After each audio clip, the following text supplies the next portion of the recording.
ട്രംപിന്റെ രണ്ടാം വരവ് അതിലാണ് ഇന്ന് ലോകത്തിന്റെ മുഴുവൻ കണ്ണും. അതിവേഗം വളരുന്ന ഇന്ത്യ ഉൾപ്പെടെയുള്ള രാജ്യങ്ങളെ തട്ടിമാറ്റിക്കൊണ്ട് ആ ഫ്രെയിമിലേക്ക് അമേരിക്കയെ മാത്രം ഉൾപ്പെടുത്താനുള്ള ട്രംപിന്റെ തന്ത്രങ്ങൾ എന്തൊക്കെയായിരിക്കും? ആ ചോദ്യത്തിനുള്ള ഉത്തരങ്ങളാണ് നമ്മൾ ഇന്ന് പരിശോധിക്കുന്നത്.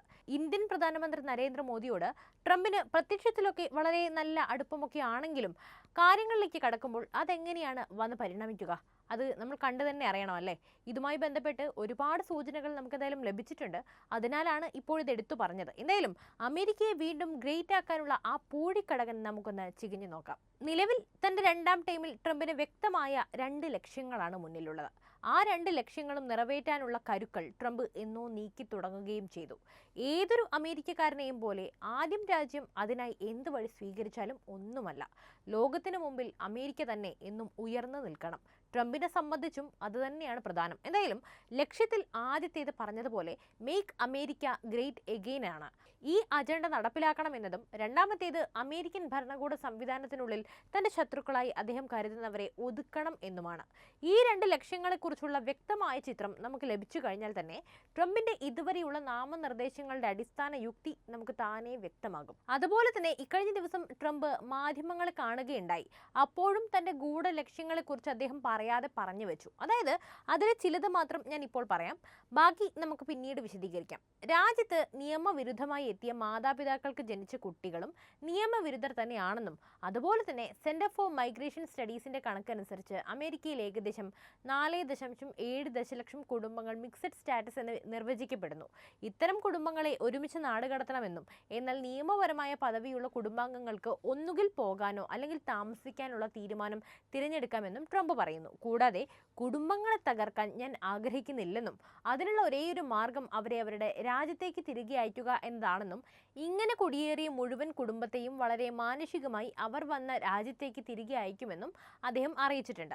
അമേരിക്കൻ ഭരണഘടനയുടെ 14ാം ഭേദഗതി ഉറപ്പു നൽകുന്ന നയമായ ജന്മാവകാശ പൗരത്വം അവസാനിപ്പിക്കുമെന്ന മുൻ വാഗ്ദാനവും ട്രംപ് ആവർത്തിച്ചു. അതേസമയം കൂട്ടനാടുകടത്തലുകൾ എന്ന ആശയത്തിൽ ട്രംപ് ഉറച്ചു നിൽക്കുമ്പോഴും കുട്ടികളായിരിക്കവേ അമേരിക്കയിലേക്ക് വന്ന കുടിയേറ്റക്കാർക്ക് പലപ്പോഴും ഉപയോഗിക്കുന്ന പദമായ ഡ്രീമേഴ്സ് എന്ന നിയമപരമായ പദവി സംരക്ഷിക്കാൻ ഡെമോക്രാറ്റുകളുമായി പ്രവർത്തിക്കാൻ താൻ തയ്യാറാണെന്ന് അദ്ദേഹം അറിയിച്ചിട്ടുണ്ട്. ട്രംപിന്റെ ഈ നിലപാടിനെ നിങ്ങൾ എങ്ങനെയാണ് നോക്കിക്കാണുന്നത് എന്ന് എന്തായാലും ഒന്ന് കമന്റിൽ കുറിക്കണേ. അതുപോലെ തന്നെ ഇതെല്ലാം ട്രംപ് നടപ്പിലാക്കാൻ പോകുന്ന നയങ്ങളാണെങ്കിൽ ഇത്തവണത്തെ ട്രംപിന്റെ മറ്റൊരു രീതി കൂടി നമുക്കൊന്ന് നോക്കാം. അതായത് ട്രംപിന്റെ നോമിനി പരമ്പരകളെക്കുറിച്ച് മാധ്യമങ്ങളിൽ ധാരാളം സംഭാഷണങ്ങളും എണ്ണമറ്റ വിവാദങ്ങളും നിലവിലുണ്ടായിട്ടുണ്ട്. ഡൊണാൾഡ് ട്രംപ് തന്റെ പെൺമക്കളുടെ ഭർത്തപിതാക്കന്മാരെ നിർണായകമായ അംബാസഡർ തസ്തികകളിലേക്ക് പരിഗണിക്കുന്നത് കുടുംബവും രാഷ്ട്രീയവും ഇടകലർത്താനുള്ള അല്ലെങ്കിൽ കൂട്ടിക്കലർത്താനുള്ള അദ്ദേഹത്തിന്റെ പ്രവണതയായിട്ടാണ് ഇത് എടുത്തു കാണിക്കുന്നത് എന്നാണ് പലരുടെയും പക്ഷം. ഇവാങ്ക ട്രംപിന്റെ ഭാര്യാപിതാവ് ചാൾസ് കുഷ്നർ, ടിഫാനി ട്രംപിന്റെ ഭാര്യാപിതാവ് എന്നിവരെ പ്രധാന നയതന്ത്ര ചുമതലകളിലേക്ക് ട്രംപ് പരിഗണിക്കാൻ ഇടയുണ്ട് എന്നാണ് അഭ്യൂഹങ്ങൾ. ഈ സമീപനം ട്രംപിന്റെ സ്വജനപക്ഷപാതത്തെക്കുറിച്ചും താൽപര്യ വൈരുദ്ധ്യങ്ങളുടെ സാധ്യതകളെക്കുറിച്ചുമുള്ള ചോദ്യങ്ങളാണ് ഉയർത്തുന്നത്. ദേശീയ സുരക്ഷാ സ്ഥാപനങ്ങളുടെ തലപ്പത്തേക്ക് ഡീപ് സ്റ്റേറ്റ് വിരുദ്ധ കുരിശുയുദ്ധക്കാരെ ഡൊണാൾഡ് ട്രംപ് പരിഗണിക്കുന്നത് നിലവിലുള്ള അധികാര ഘടനകളിലെ അദ്ദേഹത്തിന്റെ അവിശ്വാസത്തെയും ദേശീയ സുരക്ഷയെ പരിഷ്കരിക്കാനുള്ള അദ്ദേഹത്തിന്റെ നീക്കത്തെയും പ്രതിഫലിപ്പിക്കുന്നതാണ്. ഡൊണാൾഡ് ട്രംപ് പ്രധാന സ്ഥാനങ്ങൾക്കായി ചില പാരമ്പര്യേതര തിരഞ്ഞെടുപ്പുകളെയും പരിഗണിച്ചിരിക്കുന്നു. അറ്റോർണി ജനറലായി തന്റെ വിശ്വസ്തനായ കോൺഗ്രസ് അംഗം മാറ്റ് ഗെയ്റ്റ്സിനെ നാമനിർദ്ദേശം ചെയ്യുന്നതായിരുന്നു അതിലൊന്ന്. എന്നാൽ ഗെയ്റ്റ്സ് തന്റെ സ്ഥാനാർത്ഥിത്വം പിൻവലിക്കുകയാണ് ഉണ്ടായത്. ഡൊണാൾഡ് ട്രംപ് തന്റെ അഡ്മിനിസ്ട്രേറ്റീവ് ടീമിനായി നടത്തിയ നാമനിർദ്ദേശമാണ് കൂട്ടത്തിൽ ഏറെ വിവാദം സൃഷ്ടിച്ചത്. യോഗ്യതയേക്കാൾ വിശ്വസ്തതയ്ക്ക് മുൻഗണന നൽകിയ അദ്ദേഹത്തിന്റെ നിയമന തീരുമാനങ്ങൾ ഏറെ വിവാദങ്ങളാണ് സൃഷ്ടിക്കുന്നത്. ഇത് താരതമ്യേന ഉയർന്ന അഴിമതികളിലേക്കും നിയമപരമായ പ്രശ്നങ്ങളിലേക്കും നയിക്കുമെന്ന് തന്നെയാണ് ആളുകൾ എല്ലാവരും തന്നെ വിലയിരുത്തുന്നത്. ട്രംപ് തന്റെ മനസ്സിൽ കാണുന്ന പദ്ധതികൾ സാക്ഷാത്കരിക്കണമെങ്കിൽ ഇതിനും അപ്പുറമുള്ള പ്രതിബന്ധങ്ങളെയും വിവാദങ്ങളെയും ഇനിയും നേരിടേണ്ടി വരുമെന്ന് അദ്ദേഹത്തിന് നന്നായി അറിയാം. താൻ അധികാരം ഏറ്റെടുക്കാൻ തയ്യാറെടുക്കുമ്പോൾ പ്രധാന വ്യാപാര പങ്കാളികൾക്ക് താരിഫ് ചുമത്തുന്നത് മുതൽ ആരോഗ്യ പരിരക്ഷാ സംവിധാനം പുനഃപരിശോധിക്കുന്നത് വരെയുള്ള കാര്യങ്ങളിൽ മാറ്റം വരുത്താനാണ് താൻ ഉദ്ദേശിക്കുന്നതെന്ന് ട്രംപ് വ്യക്തമാക്കി കഴിഞ്ഞതാണ്. അതുകൂടാതെ ഡോളറിന് പണി കൊടുക്കാനുള്ള ബ്രിക്സ് രാജ്യങ്ങളുടെ നയത്തെയും ട്രംപ് ചോദ്യം ചെയ്തിരുന്നു. അതെല്ലാം തന്നെ നമുക്കിവിടെ വിലയിരുത്താനാവുന്നതാണ്. തന്റെ ഭരണത്തിനായുള്ള ഡൊണാൾഡ് ട്രംപിന്റെ തിരഞ്ഞെടുപ്പുകൾ വ്യവസ്ഥാപിത പുനഃസ്ഥാപനത്തിന്റെ പ്രധാന അജണ്ട മുന്നോട്ട് കൊണ്ടുപോകുന്നതിൽ ശ്രദ്ധ കേന്ദ്രീകരിക്കുന്നവയാണ്. ദേശീയ സുരക്ഷ, വ്യാപാരം, കുടിയേറ്റം എന്നിവയുൾപ്പെടെ ഗവൺമെന്റിന്റെ വിവിധ വശങ്ങളെ ഈ നീക്കത്തിൽ ബാധിക്കുമെന്നാണ് പ്രതീക്ഷിക്കുന്നത്. രാജ്യത്തിന്റെ സമവായത്തെ വെല്ലുവിളിക്കാനുള്ള ട്രംപിന്റെ സന്നദ്ധത അദ്ദേഹത്തിന്റെ പ്രസിഡന്റ് സ്ഥാനത്തിന് തന്നെ മുഖമുദ്രയാണ്. പരമ്പരാഗത റിപ്പബ്ലിക്കൻ ഡെമോക്രാറ്റിക് സ്ഥാപനങ്ങളെ അദ്ദേഹം ആവർത്തിച്ച് വിമർശിക്കുകയും അമേരിക്കൻ രാഷ്ട്രീയത്തിന് ഒരു പുതിയ പാത സൃഷ്ടിക്കാൻ ട്രംപ് ശ്രമിക്കുകയും ചെയ്തു. അതുപോലെ തന്നെ ട്രംപിന്റെ വരവിലെ മറ്റൊരു ടേണിംഗ് പോയിന്റാണ് താരിഫ് ഉയർത്തൽ. ഇതിനെ സംബന്ധിച്ച് തന്റെ ഏറ്റവും പുതിയ അഭിമുഖത്തിൽ രാജ്യത്തെ ഏറ്റവും വലിയ 3 വ്യാപാര പങ്കാളികളായ മെക്സിക്കോ, കാനഡ, ചൈന എന്നിവരിൽ നിന്ന് അധിക താരിഫ് ചുമത്താനുള്ള തന്റെ പദ്ധതിയെ അദ്ദേഹം ന്യായീകരിക്കുന്ന കാഴ്ചയാണ് കണ്ടത്. അമേരിക്ക ആ രാജ്യങ്ങൾക്ക് സബ്സിഡി നൽകുന്നുണ്ടെന്നും താരിഫ് വർധന അമേരിക്കയ്ക്കും സഖ്യകക്ഷികൾക്കും കൂടുതൽ തുല്യമായ സമ്പദ് വ്യവസ്ഥ സൃഷ്ടിക്കുമെന്നുമാണ് അദ്ദേഹത്തിന്റെ വാദം. എന്നാൽ സാമ്പത്തിക വിദഗ്ധർ നിർദ്ദേശിച്ചതുപോലെ താരിഫുകൾ അമേരിക്കക്കാർക്ക് സാധനങ്ങളുടെ വില വർദ്ധിപ്പിക്കാൻ ഇടയാക്കില്ലെന്ന് ട്രംപ് പറയുന്നു. ഫെഡറൽ റിസർവിന്റെ ചെയർമാനായിരുന്ന ജെറോം പവലിനെ തന്റെ സ്ഥാനം ഏറ്റെടുക്കുമ്പോൾ താൻ അദ്ദേഹത്തെ നിയമിക്കാൻ ഉദ്ദേശിക്കുന്നില്ലെന്നും ട്രംപ് തന്റെ അഭിമുഖത്തിൽ തുറന്നടിച്ചിരുന്നു. ടെക് സംരംഭകരായ ഇലോൺ മസ്കിന്റെയും വിവേക് രാമസ്വാമിയുടെയും നേതൃത്വത്തിൽ സർക്കാർ ചെലവ് കുറയ്ക്കാനുള്ള പദ്ധതികൾ മുൻകൈയെടുക്കുമെന്ന ഊഹാപോഹങ്ങളിലും അദ്ദേഹം പ്രതികരിച്ചു. ആനുകൂല്യങ്ങൾ ലഭിക്കുന്നതിന് സാമൂഹിക സുരക്ഷാ പദ്ധതി വെട്ടിക്കുറയ്ക്കില്ലെന്നും വിരമിക്കൽ പ്രായം ഉയർത്തുകയോ ചെയ്യില്ലെന്നും ട്രംപ് വാഗ്ദാനം ചെയ്തു കഴിഞ്ഞതാണ്.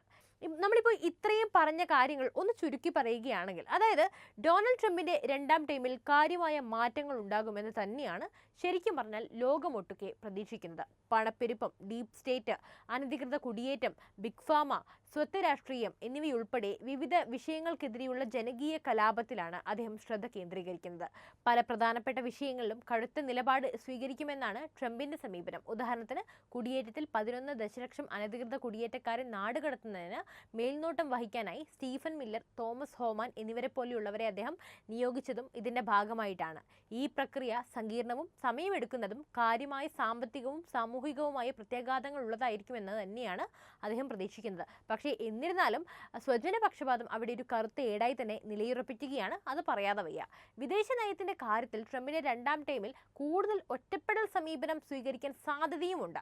നാറ്റോയുടെ മൂല്യത്തെ അദ്ദേഹം ചോദ്യം ചെയ്യുകയും ന്യായമായ വിഹിതം നൽകാത്ത നാറ്റോ രാജ്യങ്ങളോട് കൂടുതൽ ആക്രമണാത്മക നിലപാട് സ്വീകരിക്കാൻ റഷ്യയെ പ്രോത്സാഹിപ്പിക്കുകയും ചെയ്യുമെന്ന് അദ്ദേഹം നിർദ്ദേശിച്ചു.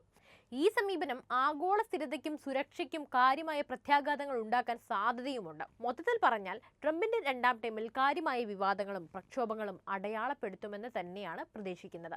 തന്റെ ആദ്യ ടൈമിൽ താൻ നേരിട്ട തടസ്സങ്ങളെക്കുറിച്ച് ഡൊണാൾഡ് ട്രംപിന് നന്നായി അറിയാം. മാത്രവുമല്ല, ഇത്തവണ അവ നേരിടാൻ അദ്ദേഹം കൂടുതൽ തയ്യാറാണെന്നും തോന്നുന്നുണ്ട്.